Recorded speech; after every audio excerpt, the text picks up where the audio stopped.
J'espère sincèrement que vous allez bien et que tout se passe au mieux pour vous.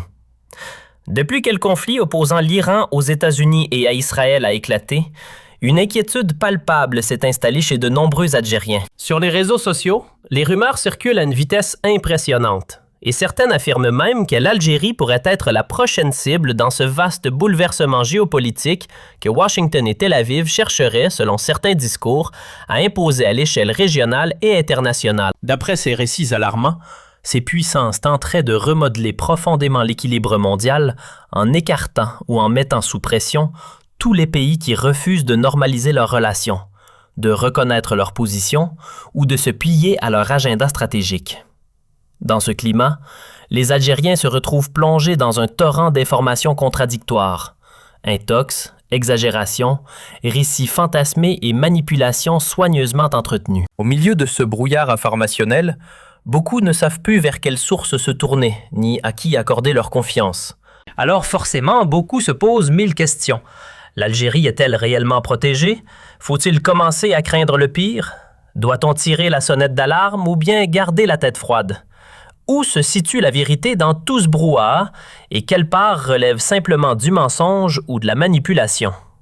Dans cette nouvelle enquête d'Algérie Part, nous allons tenter d'y voir clair. Et pour cela, nous allons nous appuyer sur un livre. Oui, un livre. Parce que lire, chers amis, reste l'un des antidotes les plus puissants contre la confusion. Quand on abandonne la lecture, on laisse la place à l'ignorance. Et l'ignorance, elle, nourrit la peur. La peur finit par engendrer la haine. Pire encore, une population mal informée devient une cible facile pour toutes les intox et toutes les campagnes de désinformation imaginables. C'est pourquoi nous allons aujourd'hui nous appuyer sur un ouvrage de référence dont l'analyse particulièrement rigoureuse permet de comprendre une chose essentielle. Contrairement à ce que certains racontent, l'Algérie n'est pas dans la même situation que l'Iran et n'a aucune raison d'être visée de la même manière par les puissances occidentales. Et pour cause, provoquer l'effondrement politique ou sécuritaire de l'Algérie ne servirait absolument pas les intérêts de l'Occident. Bien au contraire. En réalité, voir le système politique algérien ou même l'État se désagréger serait un véritable cauchemar stratégique pour les puissances occidentales, car une telle déstabilisation pourrait entraîner toute la région dans une spirale dangereuse, avec des conséquences directes sur la sécurité des pays occidentaux eux-mêmes, y compris ceux alliés de Washington et de Tel Aviv. Le livre dont nous parlons aujourd'hui, celui que vous voyez affiché à l'écran, est en réalité un atlas stratégique. Il reste relativement discret auprès du grand public, ce qui est regrettable, car il mérite largement d'être lu. Son titre, Atlas stratégique de la Méditerranée et du Moyen-Orient, publié en 2022. S'il est considéré comme particulièrement crédible, c'est pour une raison simple. Il rassemble les analyses de nombreux spécialistes reconnus de l'Afrique du Nord et du Moyen-Orient. Au fil du temps, cet ouvrage s'est imposé comme une référence sérieuse dans le domaine des études géopolitiques et stratégiques. Il faut être honnête, il existe très peu de livres capables d'offrir un travail aussi dense et aussi minutieux. Ce qui rend cet ouvrage particulièrement intéressant, c'est la diversité des experts qui y ont contribué, venant de pays différents et d'horizons intellectuels variés. Le résultat n'est pas un simple essai d'opinion, mais une analyse structurée, construite sur une véritable démarche scientifique. Et surtout, il réussit un pari rare, rendre compréhensibles des questions géopolitiques souvent complexes pour le grand public. Derrière ce projet éditorial se trouve la Fondation méditerranéenne d'études stratégiques, un centre de réflexion installé à Toulon. L'objectif était clair. Produire un livre capable d'être lu aussi bien par un citoyen curieux que par des professionnels, journalistes, chercheurs, économistes, militaires, responsables politiques ou diplomates. À travers ces différents chapitres, l'ouvrage passe en revue les grandes problématiques qui traversent l'espace méditerranéen, le Moyen-Orient et l'Afrique du Nord. Il propose une lecture géopolitique synthétique, appuyée par de nombreuses cartes explicatives. Les grandes routes maritimes du commerce mondial, les réseaux de câbles sous-marins qui transportent l'information planétaire, les rivalités stratégiques entre Washington et Pékin dans cette zone, les enjeux sécuritaires majeurs. Mais l'un des aspects les plus intéressants du livre, celui qui fait vraiment sa singularité, réside dans ses fiches détaillées consacrées aux différents pays de la région. L'un des aspects les plus remarquables de cet atlas, c'est qu'il consacre à chaque État de la région une fiche détaillée. Dans ces pages, tout est passé au crible. La puissance militaire, les fragilités internes, le potentiel économique, mais aussi les ambitions des dirigeants et les orientations stratégiques des autorités. On y trouve également l'analyse des réseaux d'alliances, des relations diplomatiques, des tensions régionales, des rivalités persistantes et de la posture géopolitique adoptée par chaque pays. L'ouvrage va même plus loin en proposant une évaluation des armées grâce à un système de notation représenté par des étoiles, permettant de comparer rapidement les capacités militaires. À cela s'ajoutent des synthèses sur l'équilibre des forces dans la région, des graphiques comparatifs concernant la démographie, les budgets de défense, la croissance économique ou encore les déploiements militaires. Le tout est enrichi par de nombreuses cartes explicatives et des visuels originaux, sans oublier des renvois vers certaines versions disponibles en anglais. En clair, on est face à un travail majeur, fruit de la collaboration de nombreux spécialistes et analystes familiers de l'Afrique du Nord et du Moyen-Orient. Franchement, je vous le recommande vivement. Le seul problème, c'est que ce livre est probablement introuvable dans la plupart des librairies en Algérie. Il est même assez difficile de se le procurer. Pourtant, il reste aujourd'hui l'un des rares ouvrages à offrir une vision aussi complète et aussi équilibrée, produit par un think tank reconnu qui travaille en lien étroit avec plusieurs centres de recherche, des universités françaises et même certains cercles de décision influents en France. Il est utile de rappeler qui se trouve derrière la publication de cet ouvrage. L'Atlas est produit par la Fondation méditerranéenne d'études stratégiques, un centre d'analyse qui collabore étroitement avec de nombreux instituts de recherche en France. Cette fondation travaille notamment avec plusieurs universités reconnues, Toulon, Côte d'Azur, Aix-Marseille ou encore Sciences Po, et entretient également des liens avec certaines structures du ministère français des Armées, en particulier la Direction générale des relations internationales et de la stratégie. Ce n'est donc pas un organisme marginal. Ses travaux sont régulièrement cités dans des rapports officiels, y compris au Sénat français ou dans les publications du Centre d'études stratégiques de la Marine, ainsi que dans d'autres institutions publiques. Lorsque l'on se penche sur la partie du livre consacrée à l'Algérie, on découvre une analyse particulièrement instructive. Les auteurs ont pris suffisamment de distance pour examiner avec sang-froid l'évolution géopolitique du pays et la place qu'il occupe aujourd'hui sur la scène internationale. Le chapitre dédié à l'Algérie débute à la page 62 et dès cette page apparaît un système d'évaluation par étoile. Ce classement examine plusieurs critères: la solidité des forces armées algériennes, leur endurance stratégique, le niveau de motivation des troupes, leur capacité opérationnelle, la qualité des équipements ainsi que la doctrine militaire qui encadre leur utilisation. L'ouvrage va même jusqu'à analyser la manière dont l'armée algérienne conçoit et applique sa doctrine d'emploi sur le terrain. Ce qui rend cet ouvrage particulièrement intéressant, c'est qu'il évite soigneusement les pièges habituels. Pas de rhétorique idéologique, pas de discours militant, et encore moins ces analyses biaisées qui filtrent souvent la réalité à travers les vieux complexes occidentaux lorsqu'il s'agit d'un pays maghrébin ou arabe. Ici, les auteurs ont choisi une approche simple et rigoureuse. Observer les faits et en tirer des conclusions claires. De cette manière, ils ont réussi à synthétiser la stratégie des autorités algériennes en 5 grands axes. Et, franchement, la lecture de ces 5 points frappe par sa lucidité. En tant qu'Algérien qui suit de près la vie politique du pays et qui connaît bien les cercles du pouvoir, je dois dire que cette synthèse correspond presque parfaitement à la manière dont les dirigeants algériens pensent et pilotent leurs priorités. Premier objectif, préserver coûte que coûte la souveraineté nationale et l'intégrité du territoire. Pour cela, il est essentiel de maintenir la fidélité de l'armée et de continuer à combattre les groupes djihadistes qui ont gravement menacé le pays durant les années 1980 et 1990. Dans cette logique, l'institution militaire reste le pilier central de la survie du régime et n'hésite pas à exploiter certaines tensions avec des acteurs extérieurs, qu'il s'agisse du Maroc, de la France ou encore d'Israël. Le deuxième axe consiste justement à utiliser ces rivalités pour renforcer le sentiment d'unité nationale et consolider l'indépendance du pays. Troisième orientation, s'affirmer comme la puissance dominante du Maghreb face au Maroc. Cela passe notamment par le soutien politique et matériel au Front Polisario afin de maintenir une pression constante sur Rabat et, à plus long terme, d'espérer une ouverture stratégique vers l'océan Atlantique. Quatrième objectif, étendre l'influence algérienne vers la région du Sahel, tout en sécurisant les vastes zones désertiques afin d'éviter que les groupes armés djihadistes ou les mouvements séparatistes transfrontaliers, notamment dans l'Azawad, au nord du Mali, ne viennent menacer les installations pétrolières et gazières qui représentent l'écrasante majorité des revenus du pays. Enfin, dernier axe, développer les partenariats énergétiques et militaires avec des puissances comme la Russie et la Chine, tout en veillant à ne pas tomber sous leur dépendance, et maintenir parallèlement des relations solides avec plusieurs partenaires européens, en particulier la Tunisie, l'Espagne et l'Italie, principaux acheteurs d'hydrocarbures algériens, sans oublier l'Allemagne, avec laquelle les intérêts économiques et sécuritaires ne cessent de se renforcer. Voilà, en résumé, les grandes orientations stratégiques attribuées aux autorités algériennes.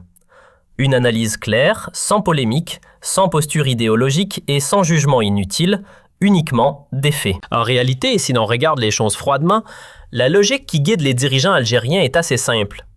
Il ne s'agit pas de partir à la conquête de la région ni de se mêler des affaires internes des autres États.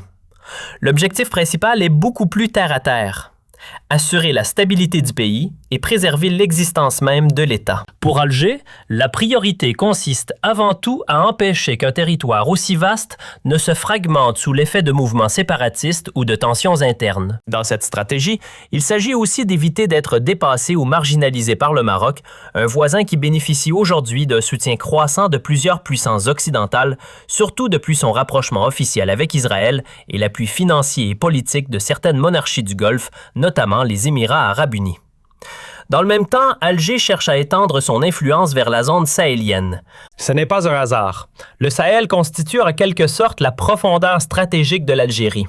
Sans un minimum de contrôle dans cette région, les immenses installations gazières et pétrolières situées dans le sud du pays pourraient rapidement devenir vulnérables.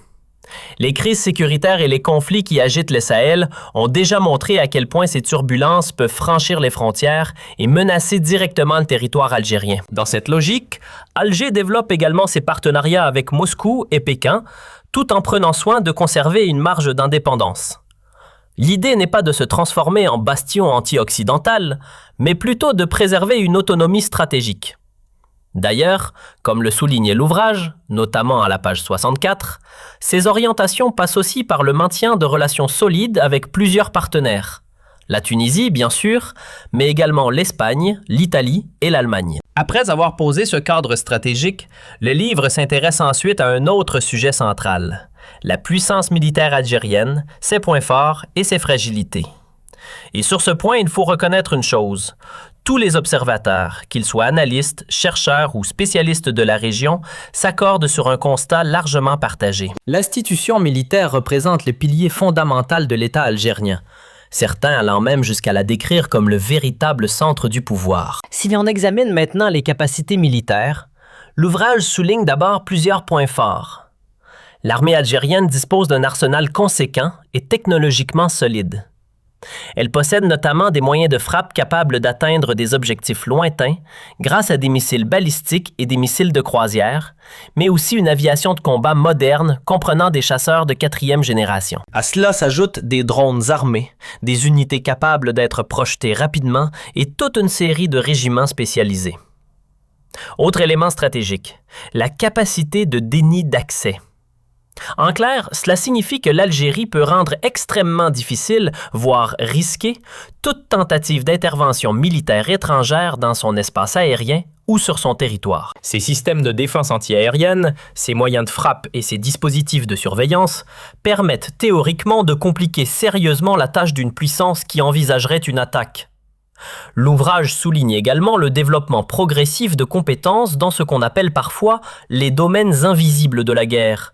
Renseignement, surveillance, opérations discrètes, forces spéciales et même certaines capacités liées à la menace sous-marine. Mais ce tableau comporte aussi des zones d'ombre. Parmi les fragilités relevées, la motivation des troupes apparaît comme un problème récurrent. L'armée algérienne repose encore largement sur la conscription et ne fonctionne pas entièrement comme une force professionnelle. Beaucoup de jeunes effectuant leur service militaire n'ont aucune envie d'y consacrer leur vie ni de poursuivre une carrière sous l'uniforme. La discipline militaire et les contraintes de ce mode de vie séduisent peu, ce qui limite l'engagement sur le long terme. Autre limite importante, l'expérience opérationnelle reste essentiellement liée à la lutte contre les insurrections internes. L'armée a combattu les groupes islamistes armés pendant la décennie noire des années 1990, un conflit interne particulièrement violent, mais elle n'a jamais mené de guerre conventionnelle contre un adversaire extérieur, ni participé à des opérations militaires majeures au-delà de ses frontières. L'ouvrage pointe également plusieurs contraintes structurelles auxquelles l'armée algérienne doit faire face. D'abord, la géographie elle-même constitue un défi colossal. Le territoire du pays est immense, en grande partie désertique, ce qui complique considérablement la surveillance et le contrôle de certaines zones. À cela s'ajoute une culture militaire marquée par une doctrine relativement rigide, largement héritée de l'influence soviétique, tant dans l'organisation que dans la formation des forces armées. Un autre problème souvent évoqué concerne l'écart générationnel à l'intérieur de la hiérarchie militaire. On observe d'un côté des généraux très âgés, certains dépassant les 75 ou même 80 ans, et de l'autre, des officiers supérieurs bien plus jeunes, souvent quadragénaires. Cette différence d'âge crée parfois des incompréhensions, des visions stratégiques divergentes et des valeurs qui ne coïncident pas toujours. À cela s'ajoute une dépendance notable vis-à-vis de fournisseurs étrangers pour l'équipement militaire. L'Algérie produit peu d'armements sur son propre sol et s'appuie largement sur des partenaires comme la Russie, la Chine ou encore certains pays européens pour ses acquisitions. Enfin, le livre souligne un retard relatif dans le domaine cybernétique. Les capacités en matière de cyberdéfense, de guerre électronique, de piratage informatique ou d'opérations visant les infrastructures numériques restent limitées comparées à celles de certaines puissances. Malgré ces fragilités, l'étude rappelle que l'appareil militaire algérien demeure impressionnant par ses moyens matériels. Les forces aériennes, par exemple, comptent plus d'une centaine d'avions de combat et de transport, plusieurs dizaines d'hélicoptères ainsi que des drones armés, sans oublier un bâtiment capable d'accueillir des hélicoptères. Sur le plan naval, la flotte comprend notamment 5 frégates, 3 chasseurs de mines et une série de vedettes équipées de missiles. Les forces terrestres ne sont pas en reste. Elles s'articulent autour de 5 divisions, dont des unités blindées, mécanisées et aéromobiles, épaulées par plusieurs brigades indépendantes et environ 2000 véhicules blindés. L'ensemble est complété par des systèmes portables de défense sol-air. Comme l'indique la page 66 de l'ouvrage, ces moyens donnent à l'armée algérienne une capacité de nuisance non négligeable. Elle dispose également d'avions ravitailleurs, d'appareils spécialisés dans la guerre électronique et de drones armés, ce qui renforce encore son potentiel militaire global. Si l'on se penche maintenant sur la conclusion présentée dans le rapport, notamment celle figurant à la page 67, le tableau devient encore plus clair. Selon cette analyse, l'armée algérienne demeure la force militaire la plus équipée de toute l'Afrique du Nord. Toutefois, la situation interne de l'institution est plus nuancée. Les niveaux supérieurs de la hiérarchie sont fortement politisés, tandis qu'à la base, l'enthousiasme des troupes est souvent plus limité. En réalité, l'armée apparaît avant tout comme la véritable bouée de sauvetage du système politique, certains allant même jusqu'à la considérer comme l'incarnation même d'un régime qui montre des signes d'essoufflement. Certes, ces moyens offensifs existent bel et bien, mais ils sont organisés avant tout dans une logique défensive, guidée par une doctrine militaire assez rigide, inspirée des anciennes méthodes soviétiques. Dans le cas d'une attaque extérieure, il est très probable que les forces armées algériennes seraient capables de défendre efficacement leur territoire. Néanmoins, leur expérience récente reste largement centrée sur la lutte contre les groupes armés et les mouvements insurrectionnels. Le rapport souligne ainsi que l'armée dispose des moyens nécessaires pour infliger des pertes importantes à toute puissance étrangère qui tenterait une intervention militaire sur le sol algérien. Dans le même temps, il rappelle que les tensions extérieures ont parfois été utilisées par le pouvoir pour détourner l'attention des difficultés internes et justifier des budgets militaires particulièrement élevés. Depuis l'indépendance, les frictions avec certains acteurs, le Maroc, Israël ou encore la France, bien que dans un registre différent, ont régulièrement servi d'argument politique. Enfin, un autre facteur est mentionné, le poids considérable de la diaspora algérienne à l'étranger, notamment en France. Cette présence importante pourrait constituer un levier d'influence non négligeable sur un pays qui, par ailleurs, exerce une forte attraction culturelle et sociale sur une partie de la population algérienne. Mais la partie la plus frappante du rapport apparaît lorsqu'il évoque un scénario extrême, celui d'un effondrement du régime algérien. Car même si ce système politique repose largement sur l'institution militaire et utilise parfois les tensions avec le Maroc ou Israël pour consolider sa propre survie, la vraie question est la suivante. Que se passerait-il si ce régime venait à tomber brutalement? L'analyse identifie alors 3 scénarios possibles. Le premier, considéré comme le plus probable, verrait l'armée nationale populaire reprendre directement les rênes du pays, un peu comme en 1992, en trouvant éventuellement un arrangement avec certaines forces islamistes pour stabiliser la situation. Le deuxième scénario serait plus dangereux sur le plan régional. Pour détourner l'attention des difficultés internes, le pouvoir militaire pourrait être tenté de provoquer une confrontation armée avec le Maroc, rival historique, afin de créer un ennemi extérieur et resserrer les rangs à l'intérieur. Enfin, le troisième scénario, et sans doute le plus inquiétant, consisterait en une fragmentation de l'appareil militaire lui-même. Dans ce cas, certaines unités pourraient se dissoudre ou agir de manière autonome, tandis que des groupes armés indépendants pourraient accéder à une partie de l'arsenal moderne de l'armée. Une telle dérive entraînerait une déstabilisation majeure du Maghreb et de toute la Méditerranée occidentale. Et c'est précisément ce risque qui est jugé le plus alarmant. L'effondrement du système politique algérien pourrait avoir des conséquences bien au-delà de ses frontières, menaçant directement la sécurité des pays voisins, notamment ceux situés au sud de l'Union européenne. Autrement dit, si le régime venait à s'écrouler, ce ne serait pas seulement une crise politique interne. C'est l'équilibre même de l'État algérien qui serait en jeu. Il faut ici faire une distinction essentielle, souvent ignorée dans les débats. La chute d'un régime ne signifie pas forcément la disparition d'un État.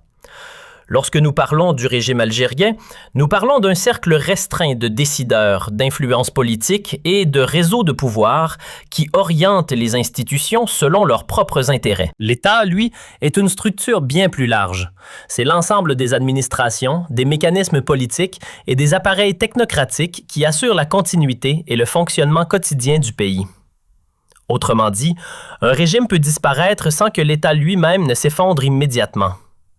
Mais soyons lucides, si le système politique algérien venait à tomber, les secousses seraient inévitables pour l'appareil étatique. Et si cette rupture se produisait de manière brutale, à la suite d'une intervention militaire étrangère, d'une insurrection populaire extrêmement violente ou d'un conflit interne, les conséquences pourraient devenir particulièrement graves.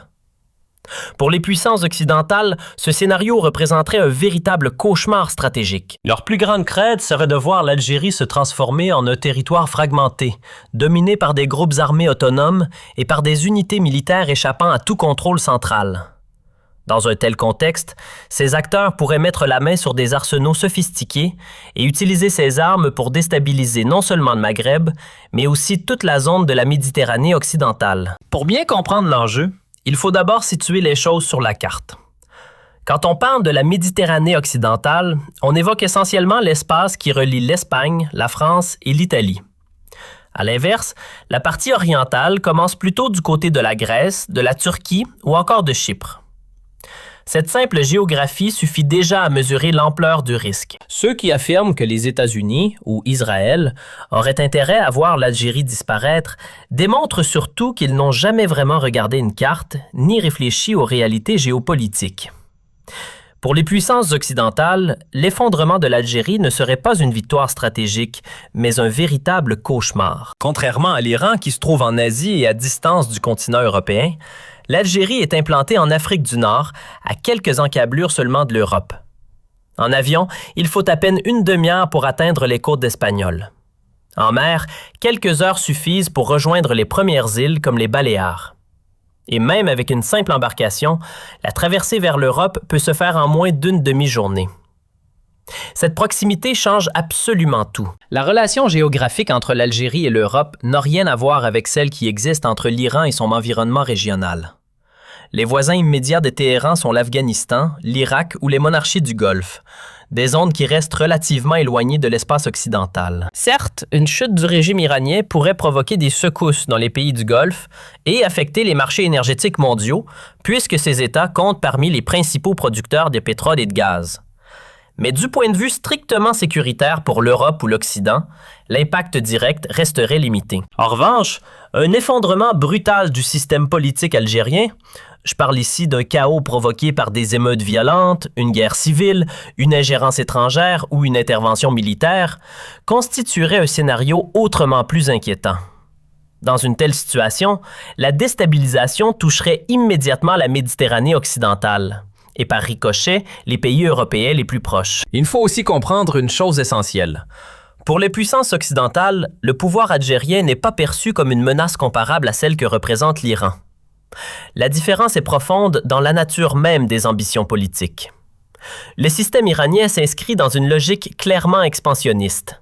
Il cherche à étendre son influence idéologique et religieuse en soutenant ou en façonnant des forces politiques dans plusieurs pays de la région. On l'a vu en Irak, au Yémen, à Bahreïn, dans certaines monarchies du Golfe et bien sûr au Liban avec le Hezbollah. L'objectif est souvent le même. Installer des structures politiques alignées sur Téhéran, dominées par des forces partageant la même orientation religieuse et stratégique. Rien de comparable avec l'approche algérienne. Les dirigeants d'Alger poursuivent avant tout une logique défensive. Préserver leur souveraineté, maintenir l'unité du territoire et garantir une certaine autonomie stratégique. Leur principale inquiétude concerne plutôt l'équilibre régional face au Maroc. Le pouvoir algérien refuse de se laisser marginaliser ou dépasser par son voisin. C'est précisément dans cette rivalité que s'inscrit la question du Sahara occidental. Contrairement à certaines idées répandues, l'objectif d'Alger n'est pas nécessairement de créer un nouvel État dans cette région, mais surtout d'empêcher Rabat de consolider une domination géopolitique qui pourrait, à terme, déséquilibrer l'ensemble du Maghreb. Dans la vision stratégique d'Alger, un point est clair. Il ne s'agit surtout pas de laisser le Maroc s'imposer comme la puissance dominante du Maghreb. Aux yeux des dirigeants algériens, un Maroc devenu leader régional pourrait finir par nourrir des ambitions sur l'immensité du territoire algérien. La priorité d'Alger est donc beaucoup plus pragmatique. Préserver la sécurité nationale, protéger l'intégrité des frontières et maintenir l'unité du pays, tout en entretenant des partenariats solides avec les États avec lesquels il commerce ou auprès desquels il se procure des équipements militaires. Rien de comparable avec la logique poursuivie par l'Iran. Téhéran, lui, est engagé dans une stratégie d'expansion régionale visant à soutenir ou à installer des régimes alignés sur sa propre idéologie dans plusieurs pays voisins. Son objectif est d'étendre son influence politique et religieuse et même de contester l'équilibre stratégique face à Israël. L'Algérie, de son côté, n'a jamais affiché l'ambition de supplanter Israël, ni de le combattre directement, ni même de mener une confrontation avec lui. Sa préoccupation principale consiste plutôt à se prémunir contre les alliances régionales qui pourraient affaiblir ses intérêts ou compromettre sa sécurité. Autrement dit, on parle ici de deux logiques géopolitiques totalement différentes. Mettre l'Algérie et l'Iran dans le même panier relève d'une comparaison profondément trompeuse. Dans cette perspective, l'Algérie apparaît avant tout comme une puissance défensive, dotée d'une capacité importante de dissuasion territoriale destinée à empêcher toute intrusion extérieure. Sa doctrine militaire ne repose pas sur la conquête ou l'expansion. La seule dimension offensive envisagée concerne la rivalité historique avec le Maroc, car les autorités algériennes restent convaincues que Rabat nourrit, depuis la guerre des Sables de 1963, des ambitions territoriales à leur égard. Cette perception est renforcée par l'idée que le Maroc développe aujourd'hui des partenariats avec Israël et d'autres acteurs internationaux susceptibles de fragiliser Alger. En dehors de cette rivalité particulière, l'Algérie ne poursuit pas de stratégie offensive à l'échelle régionale. C'est précisément pour cette raison qu'elle n'est pas perçue comme une menace directe pour l'Occident, ni pour les États-Unis, ni pour Israël. Et prétendre que l'Algérie pourrait connaître le même destin que l'Iran relève non seulement de la désinformation, mais aussi d'une analyse dangereusement simpliste, une perspective que les puissances occidentales chercheront au contraire à éviter, car leur propre stabilité et leur sécurité en dépendent.